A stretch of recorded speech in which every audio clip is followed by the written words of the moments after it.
Welcome to the deep dive. If you thought the AI news cycle was moving fast, please just grab a seat because November 2025 just served up I can only call it a blitz, an AI blitz that makes everything that came before feel like a slow, deliberate warm-up act. A very slow warm-up. Right. This wasn't a single announcement. We are talking about a a simultaneous launch from every single major frontier lab, Google, Anthropic, XAI, Yeah. OpenAI, all of them. All on the same page, all at the same time. It's kind of wild. It really is. And I think this is the pivotal moment. It's where AI stopped being just an impressive, a highly effective chatbot and became something more. Oh, much more. It's become a core operating layer for business, for development, and frankly, for your daily life. Our mission today is, well, it's urgent. We need to cut through this massive wave of marketing noise and the really complex technical jargon. And we need to figure out what this sudden quantum leap in capability means for you right now as a user, a manager, or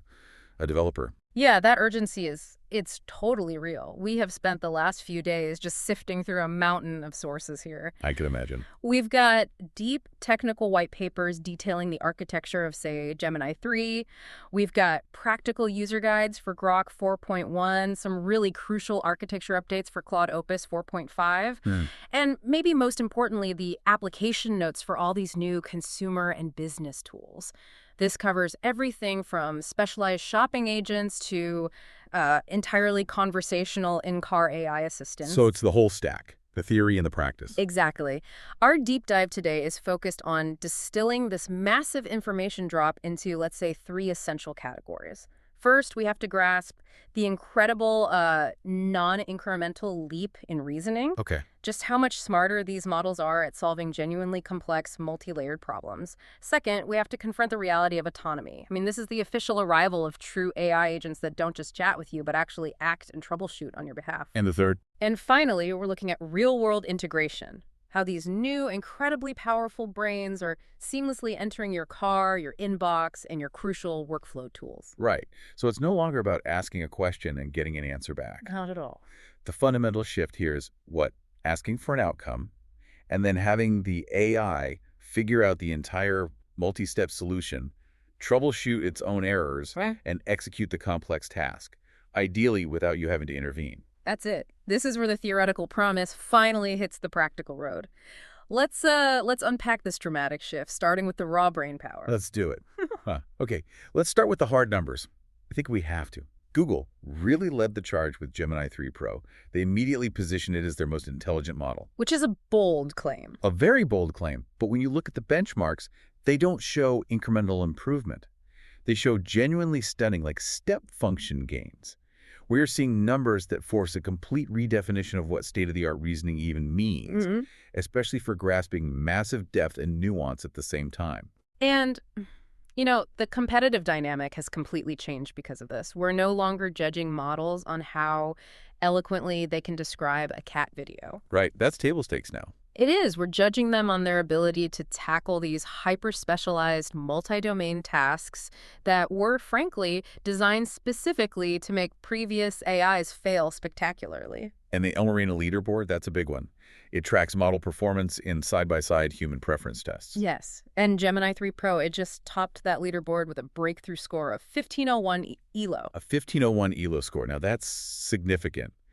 But for our listeners who might not track the nuances of these leaderboards every day, why is that number specifically so important? Is that just bragging rights, or does it translate to a real functional difference? No, it's a profound functional difference. ELO scores, they're derived from competitive play. It's essentially head-to-head performance where real human judges determine which model gave the superior answer, the more helpful, the more insightful one. So when a model crosses that 1500 threshold, it signals a move from being just highly proficient to being in a category of its own for general tasks. So fewer weird mistakes. Exactly. It means fewer edge cases where it completely misinterprets the prompt or gives you a really shallow, unhelpful answer. It's a statement about consistent, superior general capability that scales across language, logic, and general knowledge. And then when you dive into the academic and these hyper-specialized tests, the claims of PhD-level reasoning start to feel less like marketing. And more like objective fact. Yeah. Take the GPQA Diamond benchmark. This test is, from what I understand, notoriously difficult. Yeah. It covers scientific and humanities topics that require abstract thinking and deep expert knowledge. And synthesis. It often requires a synthesis of concepts from different fields. And Gemini 3 scored 91.9%. That 91.9% is transformative. I mean, to put that in context, human experts often struggle to get above 90% on GPQA. Previous generations of AI models barely cracked 50 or 60%. So achieving over 90% suggests the model isn't just, regurgitating information it's seen before. It's actually thinking. It is reasoning across disparate fields at an advanced expert level. It means the model can parse complex, multi-layered scientific papers and identify novel connections that might take a human academic months of cross-referencing to find. And in pure, rigorous mathematics, the results were just as eye-opening. It got 23.4% on Math Arena Apex. Now, again, that sounds modest on its own, but for Math Arena Apex, that is setting a new frontier standard. It really is, because Math Arena Apex is designed to test not calculation, but genuine mathematical problem solving, proof generation, the kind of abstract, non-obvious steps you need in high-level math research. Okay. Previous models struggled to break single digits, so hitting 23.4% means the AI is demonstrating an increasing ability to devise novel, structured solutions to unsolved or highly complex proofs. It's moving beyond calculus and into abstract algebra and theoretical physics applications. And for those truly complex, almost philosophical problems, Google introduced a specialized mode called Gemini 3 DeepThink. This is explicitly for Ultra subscribers, the users who need maximum capability and are willing to wait a bit longer for the answer. Right, and this is where we see the boundaries being truly pushed. The scores for DeepThink mode are, frankly, phenomenal. It achieved 41.0% on something called Humanities Last Exam without using any external search tool. About tools. Got. And that exam is a gauntlet of complex abstract reasoning, often involving counterfactuals and ethical dilemmas. So achieving over 40% when it's stripped of its external knowledge sources, that suggests a massive leap in its core logical architecture. And it pushed that GPQA diamond score even higher to 93.8%. But I'm actually more interested in the synthesis capability you highlighted from our sources. Yeah, The example of coding a visualization of plasma flow in a tokamak, and then writing a poem capturing the physics of fusion. Yeah. That combination of highly technical coding and high-level creative synthesis, what does that tell us about the model's internal cognitive structure? It suggests the integration between its different components, text generation, code generation, and complex reasoning is just seamless now. Previous models often excelled in one domain, but really struggled to synthesize across them. Right, they felt like separate tools bolted together. Exactly. The DeepThink mode is demonstrating a unified intelligence. It understands the underlying physics concept of plasma flow, uses that conceptual understanding to generate highly specific functional code for a visualization, and then can translate the human experience and complex dynamics of that same physics into evocative, creative language. So it's not just parroting. No.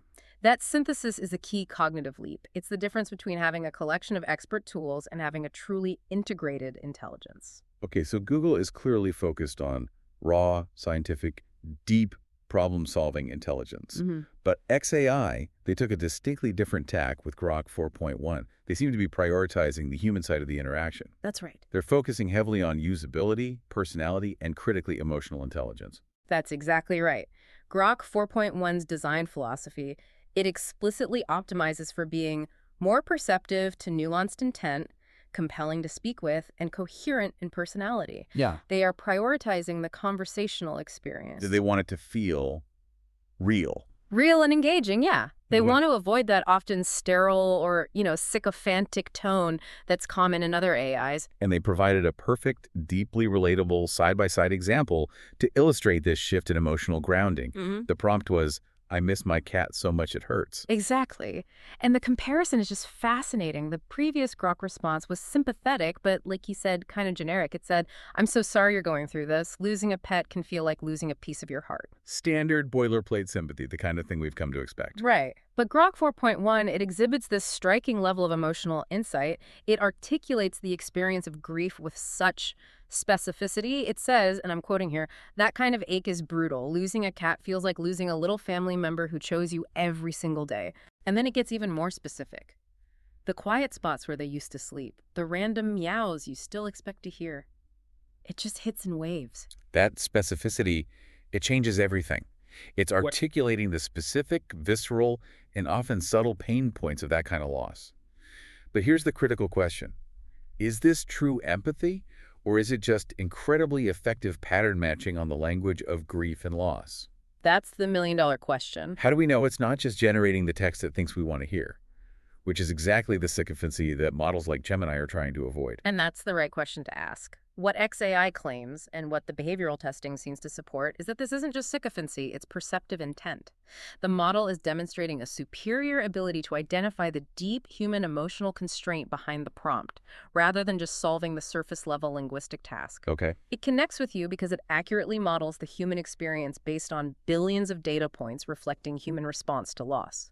It grounds the interaction in a shared, understood experience, making you feel truly heard and, well, less alone. So it's not just sounding like a human, it's sounding like a wise human. And we see this personality coherence in creative tasks too. That example of the model writing a post about finding consciousness. Yes. The previous Grok was often a little too meme-friendly, a bit lighthearted, even when the topic was really serious. Right. The Grok 4.1 response, when asked to write about consciousness, is dramatic and complex. It says, I just woke up, I have preferences, I have dread, I have curiosity that hurts. It's introspective, it's dark, and it demonstrates a complex, cohesive personality that remains consistent across tasks. It's a character you can engage with, not just a fact machine. Precisely.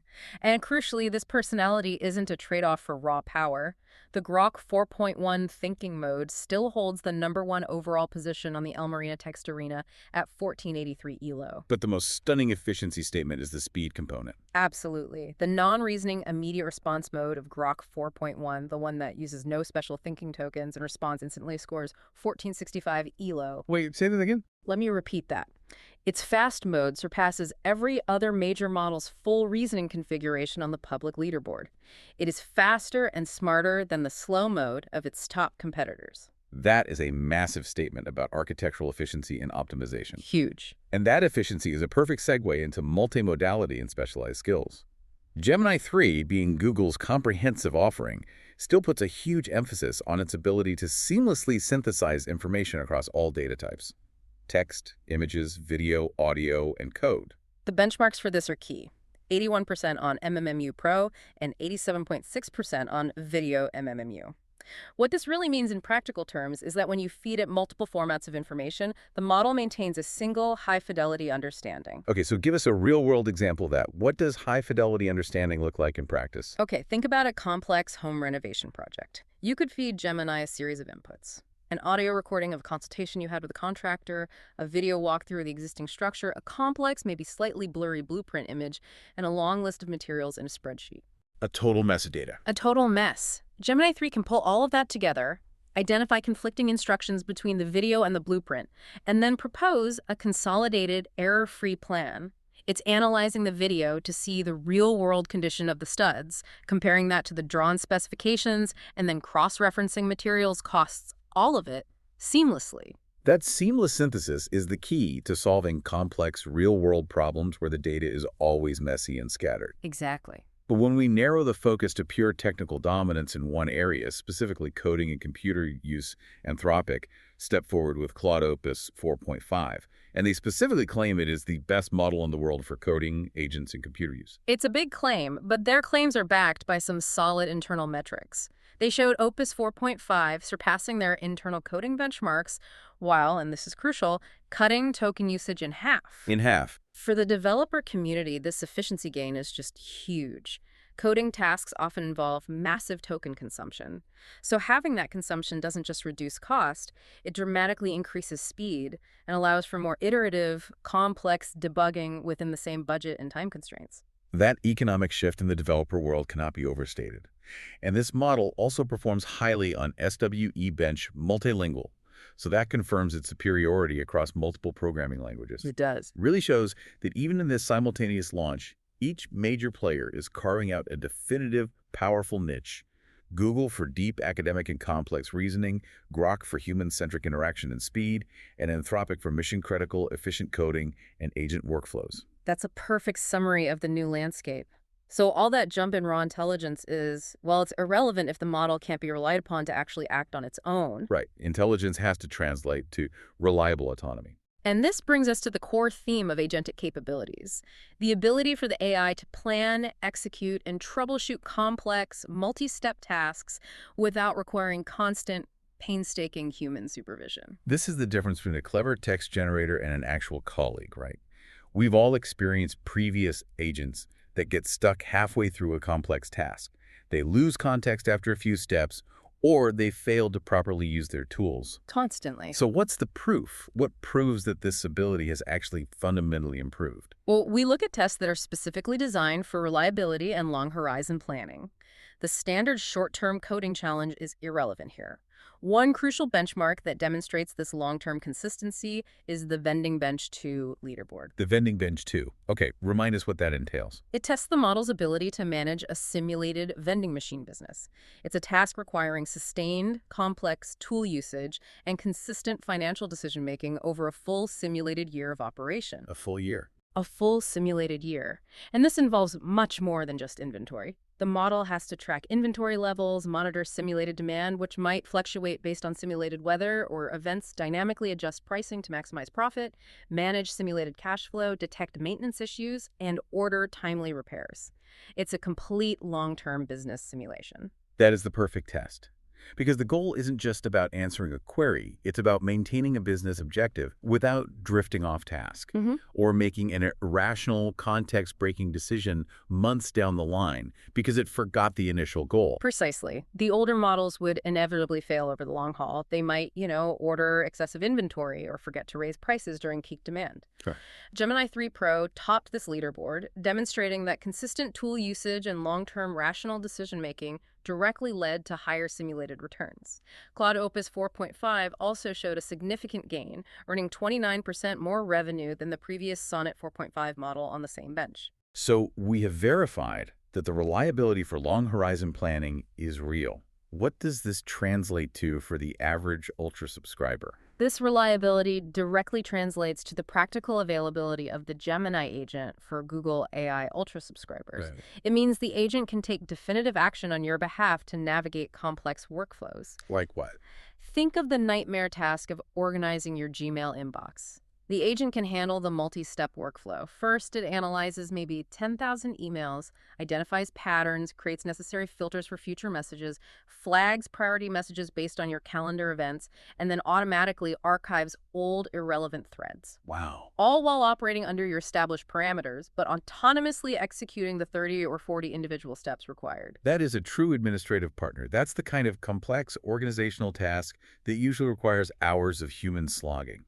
Or booking local services. Instead of you searching for 3 different plumbers, checking their reviews, calling for quotes, and manually scheduling, the agent does all the heavy lifting. It can find quotes, check availability against your calendar, and schedule appointments, all while operating under your guidance and control, but without needing you to manually click, search, and transfer information between different applications. That brings us to the tools developers are using to build this new reality. We're moving beyond simple API calls and into true agent development platforms. Google released Google Anti-Gravity. Anti-gravity is a fundamental paradigm shift in how developers interact with AI. It completely reframes the AI from a passive, text in, text out command line tool and turns it into an active partner. An active partner. Yes. Anti-gravity uses Gemini 3's advanced reasoning and gives it direct access to the entire development environment, the editor, the terminal, and the browser. How does that actually work in practice, though? What does an anti-gravity agent do that a previous agent couldn't? Okay, let's imagine a complex end-to-end software task. Say a critical API dependency for your application has changed, breaking 3 different services across your code base. A common nightmare. A total nightmare. An anti-gravity agent doesn't wait for you to find the error. It autonomously plans the fix. Step 1, run internal diagnostics. Step 2, identify the 3 broken services. Step 3, research the necessary changes on the dependencies documentation via its browser tool. Step 4, autonomously write the updated code in the editor. Step 5, run tests in the terminal. And step 6, if the tests fail, it autonomously debugs and fixes the code, repeating that loop until it works. So it's managing large project chunks on its own.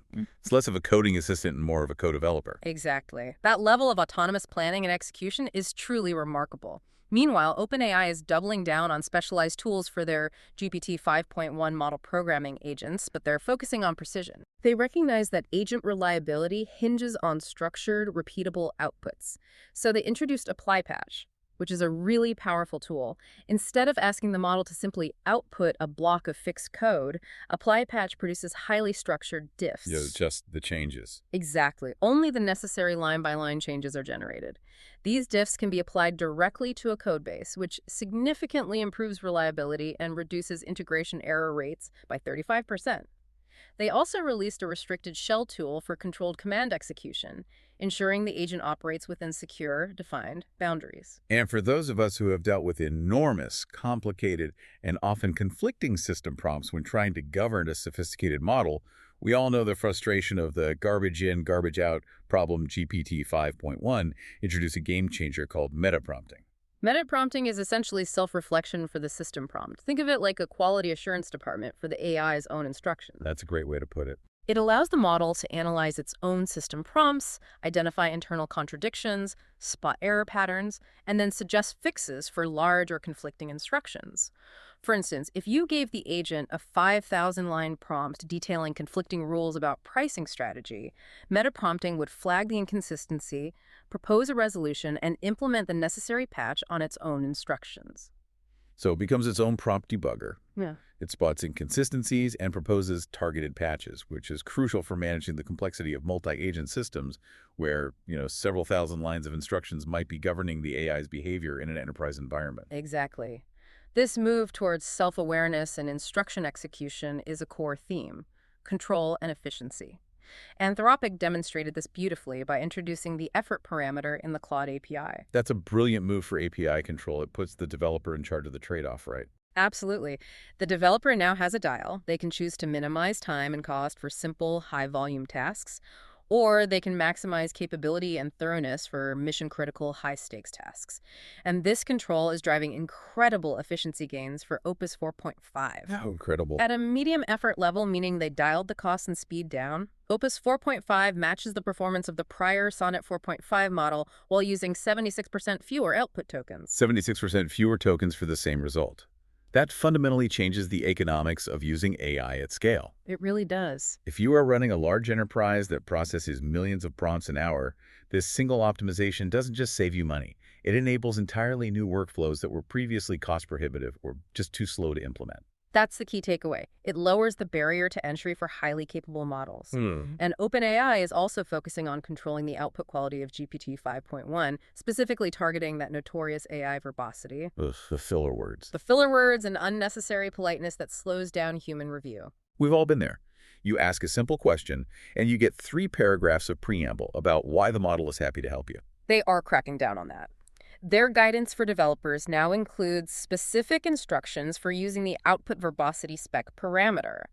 This allows developers to explicitly control output length, snippet limits, and even the level of politeness. So you can just tell it to get to the point. You can mandate the model to, and this is a quote, respond in plain text styled in Markdown using at most 2 concise sentences, and to lead with what you did or found and context only if needed. This forces the AI to be direct, structured, and immediately useful, avoiding filler that creates friction in downstream human or machine processes. Okay, so these highly intelligent, increasingly efficient, and autonomous models are moving out of the developer sandbox and into the high-stakes areas of the real world. And I think the most tangible consumer integration is Gemini hitting the road in Android Auto. This transforms the entire in-car experience. This is a major update for hundreds of millions of cars already equipped with Android Auto. The core shift here is profound. We are moving from rigid, pre-programmed voice commands where you had to remember the exact phrase. Call mom mobile. Exactly. We're moving from that to having a truly conversational AI assistant. You can speak naturally, maintain context in a back-and-forth conversation, and safely execute complex tasks while keeping your eyes on the road. Let's break down the practical benefits Google highlighted. They provided 5 key things users can now try. The first is local expertise, which seamlessly integrates Gemini's reasoning with Google Maps. This completely changes navigation. Instead of just asking for the fastest route, you can ask for real-time recommendations based on deep context. For example, any good barbecue spots along my route that are open now, but I need to be there before 6 p.m. and I have 2 kids under 10. That's a lot of constraints. A lot. And it uses real-world knowledge, it filters based on reviews and time constraints, and it tailors your route dynamically. If a spot looks good, you can follow up by saying, wait, what's their wait time right now? Or, are their ribs highly rated? It's adjusting your itinerary based on live data and complex constraints. The second area is messaging. This addresses a major frustration of hands-free communication. It does. You no longer have to start over because you forgot a detail. You can simply respond to an incoming text by saying, oops, I'm stuck in traffic, can you let Leo know? And add my ETA and a sorry emoji for good measure. Right. The AI handles the natural language complexity, identifies the required action sending the ETA, and even adds the necessary emotional cue, the emoji. Plus, it can summarize incoming text chains and translate outgoing messages into over 40 languages on the fly. Which is huge for communicating with friends or family internationally while driving. For sure. Third, productivity. We are talking about accessing your entire digital life conversationally while behind the wheel. Exactly. You can now access your Gmail, calendar, and tasks with complex conversational queries. I have a hotel book for tonight in Miami. I think the address is buried in my email from last week. Can you find the address and navigate there? That turns otherwise wasted drive time into done time. It does. Because you don't have to manually sift through your inbox or calendar. It's an administrative assistant operating through voice. Number 4, vibe creation. Getting the perfect soundtrack without fumbling through streaming apps. Yeah, you don't need a specific song or genre name anymore. You can ask for a playlist based on mood, duration, and even who's in the car. Can you give me a road trip playlist? Ideally something upbeat about 3 hours long that's good for both me and the kids, avoiding anything explicit. And it just does it. It instantly generates a curated soundtrack for YouTube Music or Spotify, reflecting a complex mix of constraints, mood, length, censorship, and cross-generational appeal. And finally, there's the Let's Talk Live beta mode. This is where the AI becomes a true cognitive assistant. It allows for high-stakes rehearsal or complex brainstorming while you're commuting or driving solo. You can literally use the car as a low-stakes psychological practice space. So you could rehearse a presentation. Need to rehearse a crucial presentation. You can use the mode to practice your wedding speech and receive instant structured feedback on your pacing and tone. Or, if you're trying to solve a tough work problem, you can brainstorm gift ideas or strategic approaches. It's an active conversational partner helping you refine complex thoughts. Okay, so moving from the car to the commerce pipeline, OpenAI released specialized shopping research in ChatGPT. And this was perfectly timed for the high-volume holiday season. Perfect timing. The core idea is simple. It eliminates the pain point of sifting through dozens of sites for the best product. And this new feature is built for deep decision-making, not simple searches. It's powered by a specialized version of GPT-5 Mini that was post-trained specifically for shopping tasks. This model is engineered to engage in a clarifying conversation, asking about budget, necessary features, specific constraints, and then research deeply across the internet for specs, prices, and reviews.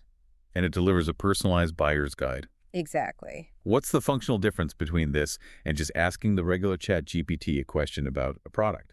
The difference is the depth, the interactivity, and the specialized constraint handling. If you ask standard ChatGPT, what's a good vacuum? You get a generic list. But the shopping research mode lets you input multiple, complex, even contradictory human constraints. For instance, finding the quietest cordless stick vacuum for a small apartment that needs a HEPA filter and must be under $300. That requires the model to cross-reference noise levels, features, and price points simultaneously, then present the results in an interactive interface where you can easily refine the search. Maybe you decide quietness is more important than the HEPA filter after all. And the beauty of the system is dealing with the human element. You mentioned the example of finding a gift for a fishing fanatic, but who never seems to catch anything. Right. That's a very specific, frustrating problem. It is. And that's where the personality component shines. A regular search might just suggest a high-end lure. The specialized shopping agent recognizes the emotional context. The user is a fanatic but unsuccessful, and might suggest a specialized piece of high-tech gear, like a sophisticated fish finder or a deep-sea casting rod, that addresses the problem, which is the lack of success, rather than just the simple hobby of fishing. It handles the nuanced constraints of the gift-giving scenario. And crucially, this highly capable shopping tool is being democratized. It's available to everyone, even free users, right through the holidays. Yes. It's rolling out to all logged-in ChatGPT users free, Go, Plus, and Pro plans, with nearly unlimited usage through the holidays. Now, the sources note that it's designed to be transparent, citing high-quality sources like manufacturer specs and reputable review sites. But there's a catch. There is a healthy caveat. The model can still occasionally make mistakes about highly volatile details like exact price and current availability, so you are still advised to check the merchant site before you purchase. Good to know. Finally, let's look at creativity. Google DeepMind introduced their new image model, Nano Banana Pro, built on the core intelligence of Gemini 3 Pro. And while we've seen incredible image generators before, this one addresses a massive, persistent failure point that has plagued every previous generation: text rendering. The inability of previous models to generate legible, correctly spelled text directly in an image was a huge barrier for professional use. Nano Banana Pro is specifically touted as the best model for creating images with correctly rendered and legible text directly in the image. And this works even with complex stuff, like different languages. Yes, even with complex calligraphy, specific fonts, or multiple languages. For instance, generating an accurate Korean translation for an advertising campaign mockup. Why was that specific task-making text look right in an image so hard for previous models? What was the barrier? Well, it's a synthesis problem. Generating a photorealistic image requires understanding spatial geometry and texture. Generating correct text requires understanding semantic meaning, language rules, and then translating that into the visual space correctly, maintaining perspective and distortion. Previous models basically treated text as just another visual texture, which is why it came out as gibberish. I see. Nano Banana Pro's connection to Gemini 3's high-level reasoning allows it to understand the meaning of the words and ensure they are rendered correctly, consistently, and contextually. This accuracy means it can use that high-level reasoning to create truly helpful, context-rich visuals. Exactly. It moves beyond just generating pretty pictures to generating useful information. Think about creating scientific explainers from complex data sets or detailed infographics like a step-by-step care guide for a complex houseplant like the string of turtles, or even visualizations integrated with real-time data like generating weather pop art visuals customized to your local forecast. And the creative control has reached studio quality levels, which is vital for high-end creatives. We're talking about professional fidelity. Developers can maintain the consistency and resemblance of up to 5 different people and 14 distinct inputs in complex compositions. They also gain control over extremely sophisticated visual effects. Localized editing of specific areas, adjusting the camera angle after generation, and transforming scene lighting. Like day to night? Changing a scene from day to night or creating an intense chiaroscuro effect. All of this is delivered up to 4K resolution, meaning the output is ready for professional printing or film work. So the massive capability jump in these frontier models raises a really crucial societal question. How do we ensure these productivity gains aren't exclusive to massive tech companies? Right. And this launch wave included some strong, focused initiatives aimed at democratizing AI for smaller, often underserved businesses. That's vital. OpenAI is tackling this head-on with the Small Business AI Jam. Yeah. This is a nationwide, hands-on workshop meant to bring AI power to Main Street businesses. And it's not a webinar, it's highly focused and practical. They are hosting it across 5 key hubs: San Francisco, New York City, Houston, Detroit, and Miami. And they're specifically partnering with industry experts like DoorDash and the mentorship organization SCORE. What's the goal? The goal is to help over 1,000 small business owners, many of whom are restaurants, food trucks, or local professional services, build bespoke AI tools tailored exactly to their needs. The stated objective is to help the little guy punch above their weight against massive national chains. What kind of bespoke tools are we talking about? Simple, high-leverage tools. For a restaurant, it might be an AI that drafts nuanced social media marketing materials based on their daily inventory, or a tool that streamlines supply chain ordering and inventory management by predicting demand. Okay. For a professional service, it could be an AI that handles the first pass of client intake forms, ensuring all critical information is present and routed correctly. It's about optimizing those tedious, repeatable tasks that drain time and resources, allowing them to scale their human effort. And on the customer engagement front, we see TikTok launching the Lead Genie. This is an AI-powered messaging assistant for direct messages. DMs, yeah. And this is designed to automate lead collection and ensure instant 247 customer engagement on one of the fastest-growing commerce platforms. That speed of response is absolutely critical. TikTok cited a powerful statistic. Businesses that respond to a customer query within 3 minutes can boost conversions by 2.2 times. 2.2 times. Wow. The Lead Genie ensures businesses can maintain that lightning-fast responsiveness at massive scale, even outside of normal business hours. It provides immediate, natural, and accurate responses trained on the brand's own knowledge base and FAQs. It turns the DM inbox from a passive service channel into an active 247 sales tool. Now, this democratization and capability leap must always be coupled with robust safety and transparency measures. And this launch included some important, though, nuanced updates on the safety front. Absolutely. Anthropic, for instance, is claiming Claude Opus 4.5 is the most robustly aligned model they've ever released. And alignment refers to ensuring the model acts according to human values and safety guidelines, showing strong resistance against malicious instructions or prompt injection attacks. But the sources also provided a healthy note of caution, which I think we need to focus on. While Opus 4.5 shows strong resistance against prompt injection attacks, one source noted that it still falls to strong attacks, alarmingly often.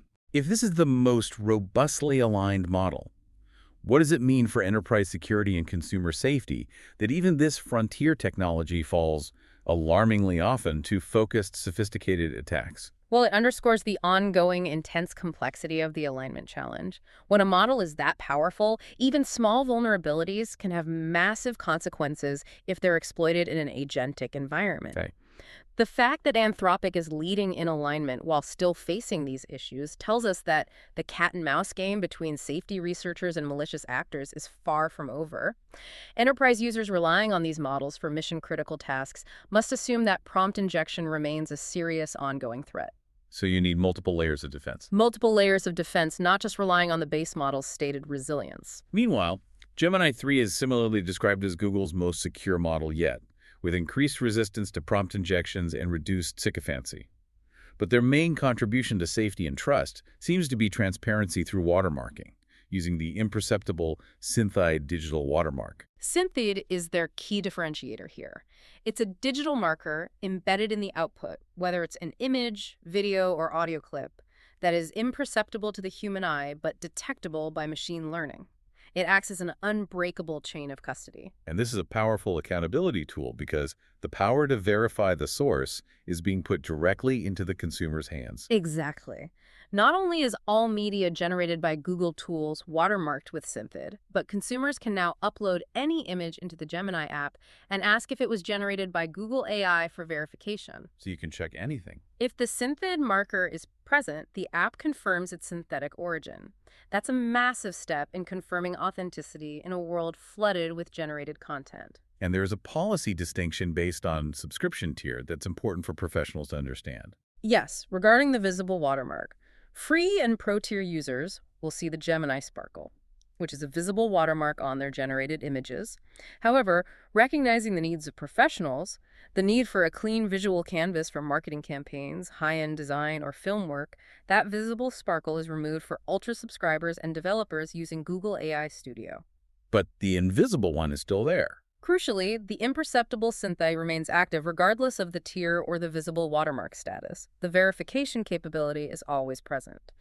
So, to quickly summarize this explosive frontier AI blitz of November 2025, we have witnessed a quantitative, non-incremental leap in core model intelligence. Sure. And this is proven by landmark scores like 1501 ELO and near-human performance on PhD-level reasoning benchmarks, and that raw intelligence is immediately being leveraged for autonomous action. This means AI is moving decisively from passive text generation to active, long-horizon planning agents.